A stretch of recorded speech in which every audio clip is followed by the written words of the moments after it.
기다림과 인내에 대한 부분인데 이게 이제 믿음의 또 다른 영역이기도 합니다. 그래서 기다림하고 인내, 믿음 이런 것들이 인내와 믿음을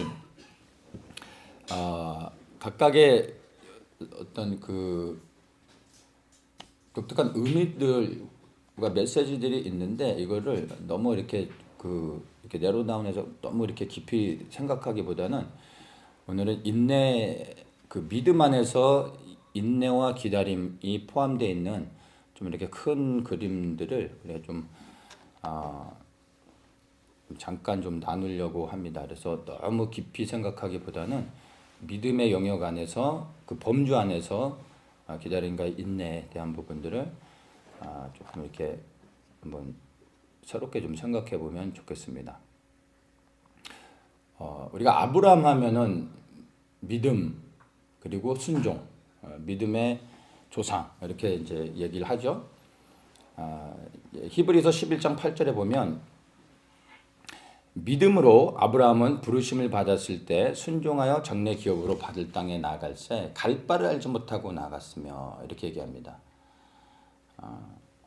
그래서 말씀을 보면은 아브라함이 어디로 가야 될지를 알지 못하지만 그러나 믿음으로 발을 띄어서 움직였다는 거죠. 그것을 믿음으로 이야기합니다. 또 히브리서 11장 17절에 보면 아브라함은 시험을 받을 때 믿음으로 이삭을 드렸으니 자기 생명보다 더 사랑하는 독자 이삭을 믿음으로 드렸다. 그래서 믿음에 대해서 이야기할 때 항상 아브라함의 이 부분을 언급을 하죠. 그래서 아브라함은 믿음이 있었다라는 거. 그리고 그 아브라함의 믿음의 증거를 무엇으로 얘기합니까? 순종이라는 거죠.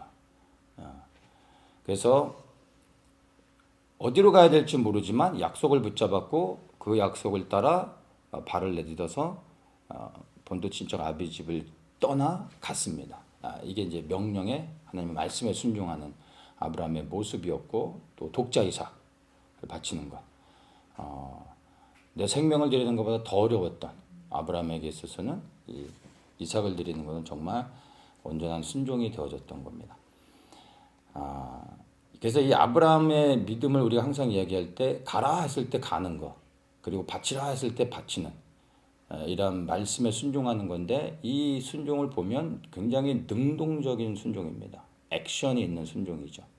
그래서 우리는 아브라함의 순종을 이야기할 때 행함이 있는 믿음이다 라고 얘기를 항상 하죠. 야고보서에서 얘기하는 것과 동일한 것들이죠. 믿음을 하면 반드시 행함이 있는 순종. 그래서 믿음은 고백이 아니라 행동하는 것이고 그에게 순종으로 나타난다는 겁니다. 이 부분은 우리가 이제 잘 아는 부분입니다. 그래서 우리는 살아있는 믿음, 참 믿음 이런 것을 말할 때 항상 행함하고 연결을 하는 것이죠. 죽어있는 믿음은 행하지 못합니다. 근데 살아있는 믿음은 행한다는 겁니다. 행함은 무엇으로 나타난다는 거예요? 순종함으로 반드시 나타나게 됩니다. 그래서 믿음과 순종 사이에 뭐가 있냐면은 행함이 있다라는 거. 그것을 항상 강조하죠. 그리고 우리도 이런 부분에 대해서 우리 믿음이 있는가 생각할 때 내가 그러면 행함으로 순종하고 있는가 이걸 돌아보면 되는 거죠. 그래서 우리는 믿음으로 순종한다라고 하는 것을 항상 무엇인가를 내가 행해야 된다라는 것으로 또 이해를 합니다. 내가 정말 순종하는 자인가? 그럼 믿음이 있는 자인가 하면은 나는 어떻게 순종하고 있는가? 이렇게 이제 항상 액션하는 것들, 행하는 순종 이런 것들로 연결을 하는데 우리가 믿음을 이야기할 때 항상 이것이 행함이 있는 순종으로 꼭 믿음을 단정지어서 말할 수는 없습니다. 행함이 믿음이지만 그러나 행함만이 믿음은 아니라는 겁니다. 행함이 믿음의 중요한 요소이긴 하지만 행함이 믿음의 전부는 아니라는 거죠. 그래서 오늘 나누려고 하는 게 그 믿음 안에는 행함도 있지만 사실은 인내하며 기다리는 영역도 있다는 겁니다. 그것을 이야기를 잠깐 좀 하려고 합니다. 동전에 이제 양면이 있습니다. 한쪽 면만 있어서는 그 온전한 동전이라 말할 수 없죠. 그래서 믿음에도 양면이 존재한다고 생각하면 될 것 같습니다. 그래서 한쪽 면은 하라는 것에 하는 순종이 있는 거고, 다른 쪽 면은 하지 말라는 것을 하지 않는 순종이 있는 겁니다. 그러니까 양쪽의 그 믿음의 모습이 완전히 좀그 대조되는 것이죠. 그래서 여기서 반대쪽의 그 믿음의 영역을 보면 이것을 조금 다르게 설명을 한다면 인내하고 기다리는 순종이라고 말할 수 있을 것 같습니다. 그래서 순종은 우리는 늘 동적인 것으로만 생각을 합니다. 무엇인가를 행해야 된다는 거죠. 움직여야 되는 것이고 뭔가를 열매를 맺어야 되는 것으로만 생각을 하는 경향들이 있습니다. 그런데 믿음은 정적인 영역도 있습니다. 그래서 아브라함은 행함이 있는 믿음으로 결국에 승리했습니다. 독자 이삭을 바치는 그 행함이 있는 믿음이 하나님을 기쁘시게 했고 약속을 성취하게 했습니다. 그런데 그의 인생의 과정을 보면 믿음의 다른 영역인 기다림과 인내의 영역에서 그의 믿음이 부족해서 실패한 경험도 아브라함의 인생을 보면 있었습니다. 행하는 믿음으로서는 그가 승리를 했다고 볼 수 있는데, 근데 기다리고 인내하는 믿음에 대해서는 실패했다라고 말할 수 있습니다.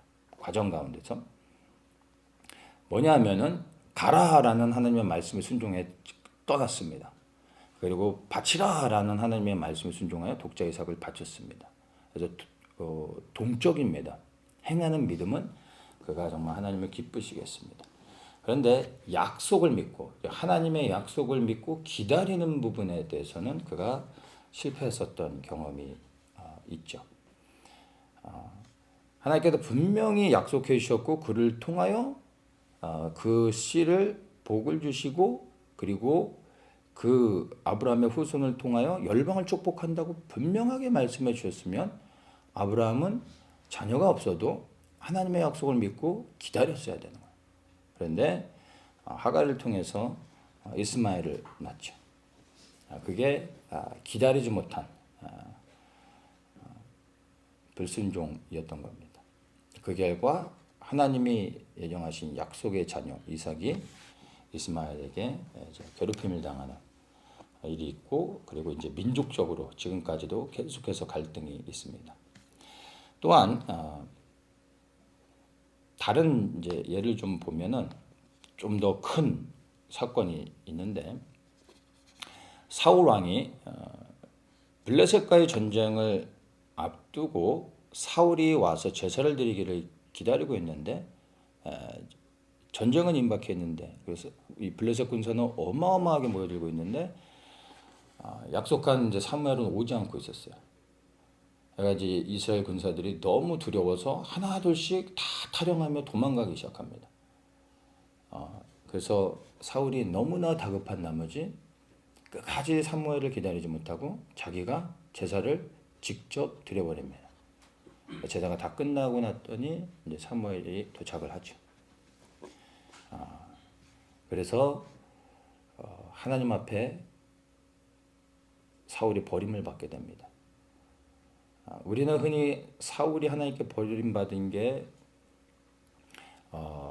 이 아말렉 족속을 멸하고 완전히 다 진멸하라고 했는데 좋은 것들을 자기가 취해서 하나님께서 그때 이제 순종이 제사보다 낫다 이런 말씀하시면서 그를 왕에서 폐위시키는 것으로 이제 생각을 하는데, 그게 이제 사무엘상 15장에 나오는데 그거보다 앞서서 사무엘 13장에 이 이야기가 먼저 나오는 겁니다. 그래서 사무엘이 왕으로부터 이제 그 폐위가 되어지고 하나님의 마음을 떠나 이제 다른 이제 그 기름 부으심을 다윗에게 흘려보내기로 결정하신 것은 15장이 아니라 13장에서 바로 그가 하나님이 정한 방법으로 제사 드리지 않고 이 조급한 마음 가운데서 살기 위해서 또 하나님의 말씀에 불순종했던 것, 이것으로 인해서 그가 사실은 왕위에서 폐위되게 되는 겁니다.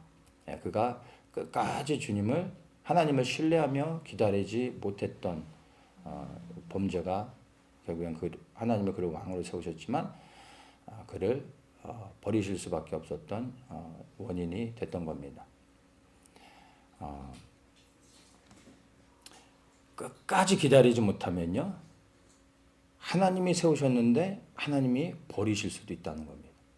이 기다리지 못하는 것으로 인한 범죄, 그리고 그것으로 일어난 열매가 생각보다 어마어마할 수도 있다라는 겁니다.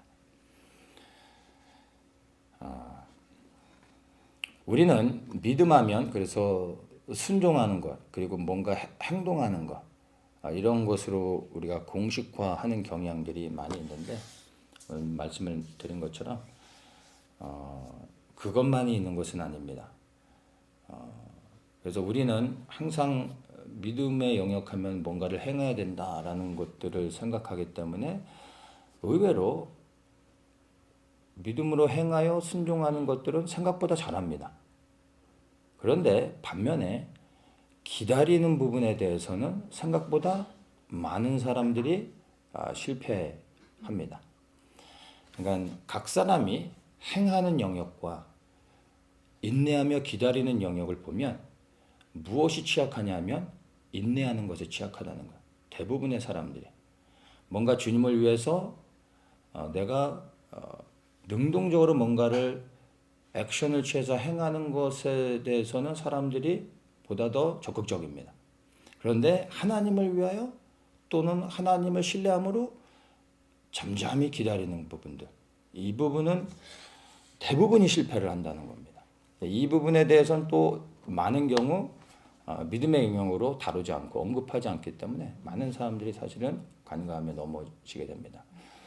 사실은 가만히 보면 무엇을 행하는 것보다 아무것도 행하지 않고 잠잠히 기다리는 게 사실은 더 어렵습니다.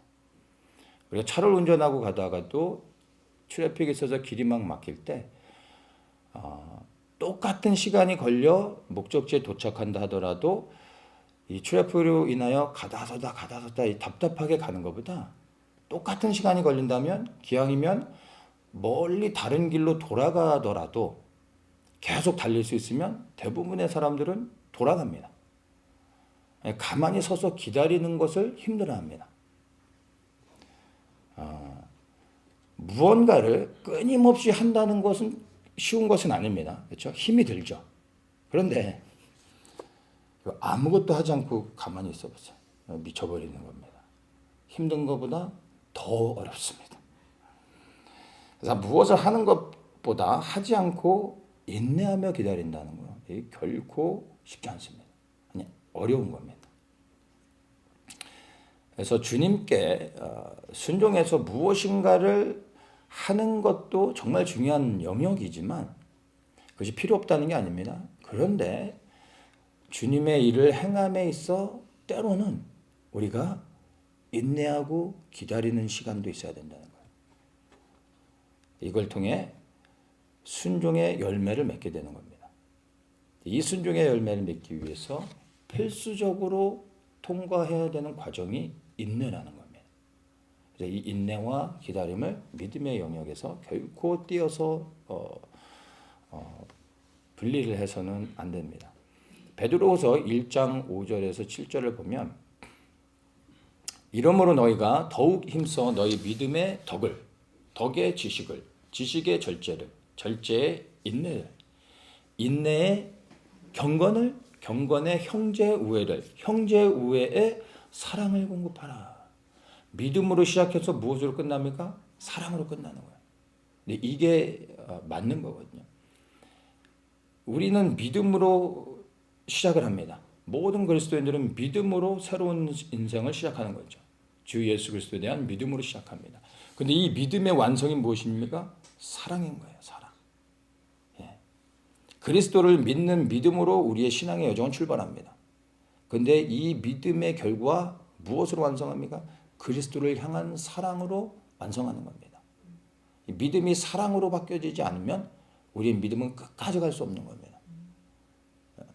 그래서 믿음으로 시작하지만 사랑으로 결론을 맺어야 되는 겁니다. 믿음의 완성이 사랑이라고 말할 수 있는데, 근데 이 믿음에서 사랑으로 가기까지 이 중간의 과정에 지금 베드로서에서 뭐를 이야기합니까? 이 안에 여러 가지들을 이야기했지만 중간에 뭐가 있습니까? 인내가 있다는 거예요. 오늘 우리가 보는 거에서 인내가 있다는 겁니다. 그래서 이 인내의 과정을 반드시 거쳐야지만 사랑으로 완성될 수 있다는 겁니다. 누가복음 21장 19절에 예수님이 이렇게 말씀하시죠. 너희의 인내로 너희 영혼을 얻으리라. 인내가 영혼을 얻는다고 합니다. 구원은 믿음으로 받는 거죠. 그런데 구원은 믿음으로 받는데 믿음은 인내를 통해서 완성이 되는 겁니다. 인내 없이 믿음이 완성되지 않는다는 겁니다. 그 인내의 열매를 통하여 우리는 영원한 생명을 얻게 되는 겁니다. 그래서 구원하면 무조건 믿음이 아니라 이 믿음에 성숙하게 하는 것이 반드시 인내가 있다는 것을 기억해야 하는 것입니다. 히브리서 10장 36절에 너희에게 인내가 필요하면 너희가 하나님의 뜻을 행한 후에 약속을 받기 위함이다. 이 약속이 무엇입니까? 아브라함에게 주셨던 이 약속, 이것이 무엇입니까? 곧 바로 하나님의 자녀가 되는 약속. 하나님의 자녀가 되는 약속이 우리에겐 영원한 생명을 얻는 구원의 약속이 되는 겁니다. 근데 이 약속을 받기 위해서는 인내하라. 인내가 필요하다고 말하고 있습니다. 씨앗을 심고 물을 주는 것으로 즉시 열매가 맺혀지기를 바라보고 있으면 안 되는 거죠. 물을 주고 기다려야 되는 거예요. 시간이 지나야 그래야 열매를 맺을 수 있습니다. 그 시간이 지난다는 것은 인내하며 기다려야 된다는 것입니다. 그래서 계시록에서도 성도의 인내를 계속해서 구원과 연결해서 반복적으로 말해주고 있습니다. 이것은 곧 성도의 인내를 통하여 구원을 얻게 된다라는 것을 이야기하고 있는 것이죠. 마지막 때를 살아간 성도들에게 필요한 것이요 온전한 순종입니다. 근데 그 온전한 순종은 즉각적인 행함뿐만이 아니라 기다리는 인내도 반드시 있어야 된다는 겁니다.